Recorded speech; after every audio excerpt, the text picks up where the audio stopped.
What's going on, Alabama fans? Chris Daughtry here with the Alabama Football Report by Chat Sports. No game this week to break down, so we're going to break down some key winners and losers through 3 weeks of Alabama's football season. Let's go ahead and get into it here, starting off with the winners side. I'm going to go London Simmons as my number one winner so far this year.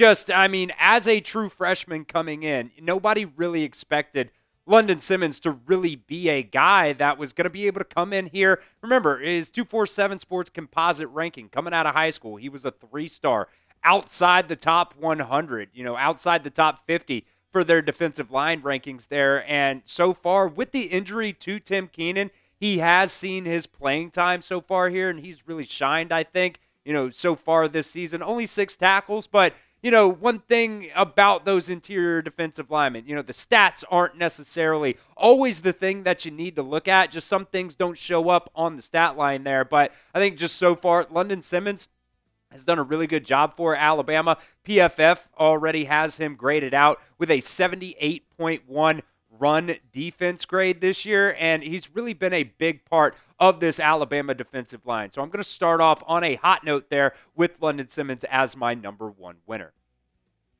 Let's go to number 2 now. It is going to be your quarterback, Ty Simpson. Definitely started off a little bit shaky in that first game against Florida State. It was a road game, right? So he went on the road in a very tough environment in his first start. And I think, some things for Ty Simpson, he just kind of had to work through. He didn't necessarily look very confident in that first start. He wasn't, playing with a lot of anticipation. But, since then, he's been almost perfect. He was perfect in that Louisiana Monroe game. And then he had like a 90% completion percentage in week 2 and week 3 combined.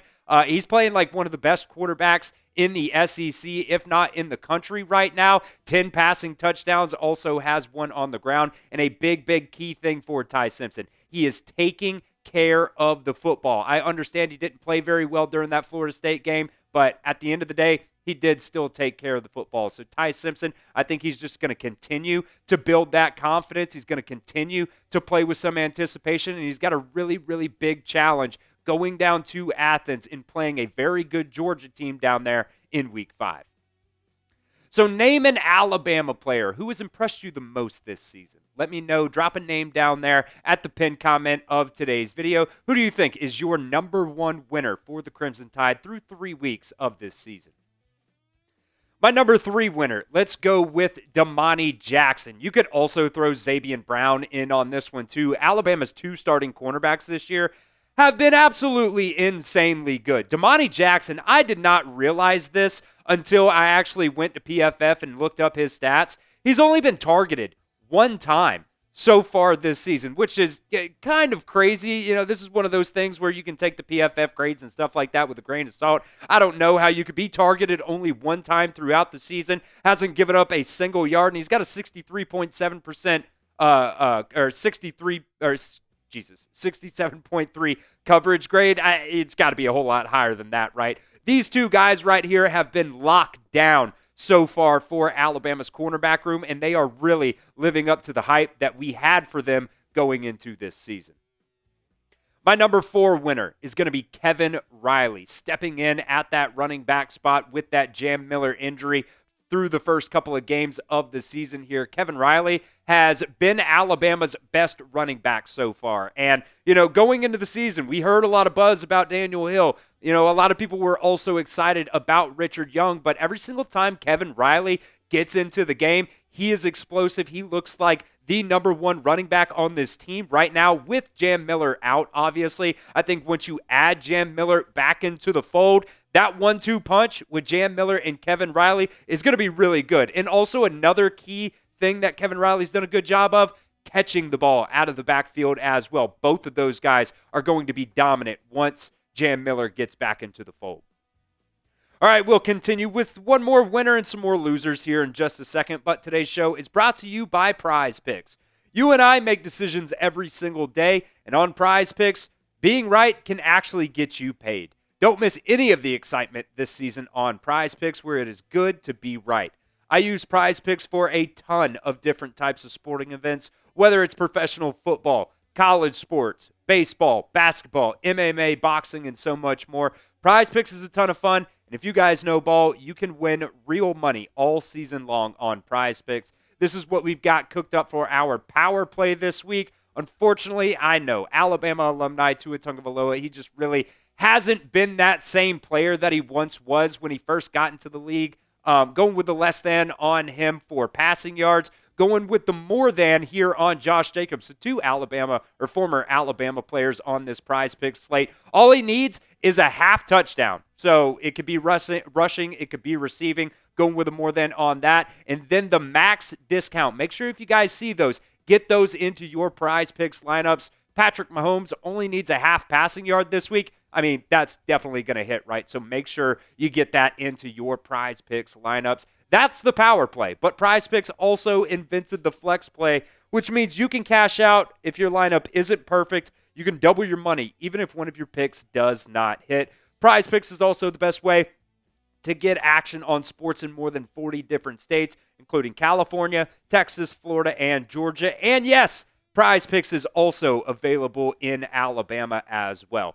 So download the Prize Picks app today and use promo code CLNS to get $50 in lineups after you play your first $5 lineup. That's promo code CLNS to get $50 in lineups after you play your first $5 lineup. That link is down at the pinned comment of today's show. It's also going to be down in the description of today's show as well. Prize Picks, it's good to be right. All right, my final winner here for Alabama. And obviously, there's some more players that you could have added to this list, but we just stopped at 5 here. It's going to be Germie Bernard. Since last year, man, he has been your number one wide receiver. He has been the most consistent guy week after week after week. Against Florida State, had almost a $150 in that game. And then, yeah, he had less stats against ULM and Wisconsin, but just overall, he's been Alabama's number one wide receiver over the past few years. I think once Ryan Williams, just continues to get a little bit more healthy, and as they get into the season, he's going to get, just more and more confident as well with Ty Simpson, just getting all those guys on the right page. But man, Germie Bernard is your number one wide receiver. Make sure you guys hit that sub button to stay up to date on all things Crimson Tide news. We're trying to hit 29,000 subscribers before we get to that Georgia game, so we've got a week off to get that done. 514 subscribers away. I think we can do it. We're also behind the Ohio State football report this month on subscribers. We got to catch them as well. But the main goal here, getting to 29,000 before we hit that Georgia game. Hit that sub button. It's youtube.com/@RollTideTV. Let's get over to the losers side of things now. And remember, I'm not calling anybody specifically a loser. I'm just saying so far the way that things have worked out so far this season for some of these players just finds them on this side of the list here. Number one, it's going to be all these guys who have been injured so far for Alabama. So Jam Miller hasn't played at all yet this year. Tim Keenan hasn't been able to play at all. Danny Lewis Jr. hasn't been able to play at all. And, that really sucks because I think Danny Lewis Jr. can help you a lot. He can help you in the, receiving game as well. But, man, having him in as an inline blocking tight end, that's a really big key thing that Alabama hasn't had out there. They've had to put true freshmen, Caleb Edwards out there in that spot. But if you have a more experienced veteran like Danny Lewis Jr., I think he could do a little bit better job if we're all being honest with ourselves. Jeremiah Beaman also out for the season. That one is a very unfortunate injury as well. Jah-Marien Latham has gotten banged up. He's played a little bit, but not as much as some of those other guys. And then Jaeden Roberts, he had that concussion early on in fall camp, and it seems like at this point right now he's kind of lost that job at that right guard spot to Geno Vandermark. He's still there. He still played really well when he got an opportunity last week to get into the ball game. But, all these Alabama injuries so far this season has, held these guys not being able to play very much, if not at all so far this year. So that really sucks for them. That was kind of a weird way to end that. That really sucks for them. But it does really suck for them, and it sucks for us as Alabama fans as well. Name a player who hasn't lived up to your expectations that you had for them this season. Let me know what you guys think. Drop a name down in the comments section of today's show.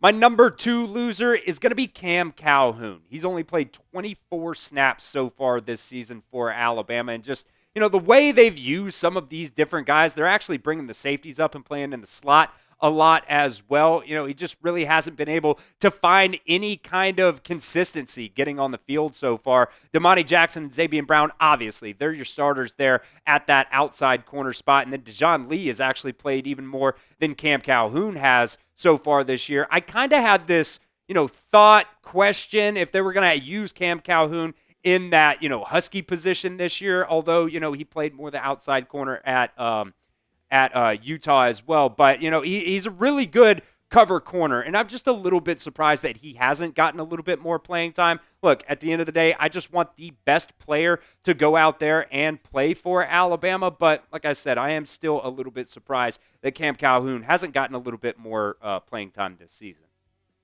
All right, my third loser, we went and had a little bit of fun with this one. It is my mental health. After that Florida State game, I was in shambles for a solid, 5 days after that loss. Yes, Alabama has played pretty good so far after that game, beating ULM 73-0, and then also playing really well against Wisconsin. But it's still a long road. This SEC schedule is going to be very, very hard for them, and I got a feeling it's going to be an up and down roller coaster all season long. So my third loser here is my mental health.